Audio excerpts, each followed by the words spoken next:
রিয়া সবাইকে ছোট ভাবত, এমনকি নিজের পরিবারকেও।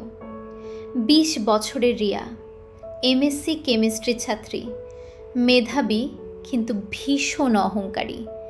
ওর ধারণা আমার মতো কেউ না। মায়ের সাথে রুক্ষ ব্যবহার, বাবার কথা কানে নেয় না, আর ছোট ভাইকে তো মানুষই ভাবে না।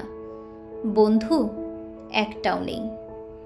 একদিন বাবা শান্তভাবে বললেন, রিয়া, বড় হওয়া মানে শুধু পড়াশোনা নয়। রিয়া রেগে গিয়ে বলল, প্লিজ আপনি বুঝবেন না আমার লেভেল। ঘরটা চুপ হয়ে গেল।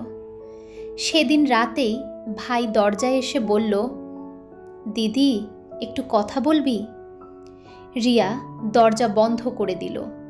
পরদিন সকালে রিয়া শুনল ভাই মাকে বলছে, দিদি খুব বুদ্ধিমান, শুধু যদি আমাদের একটু ভালোবাসতো। সে হাসছিল, কিন্তু গলায় কষ্ট লুকানো ছিল। প্রথমবার রিয়ার ভেতরটা কেঁপে উঠল। সন্ধ্যায় রিয়া চুপচাপ ভাইয়ের পাশে গিয়ে বসল। সরি, আমি বুঝিনি। ছোট একটা শব্দ, কিন্তু বদলে দিল অনেক কিছু। বুদ্ধিমান হওয়া সহজ, মানুষ হওয়াটা কঠিন।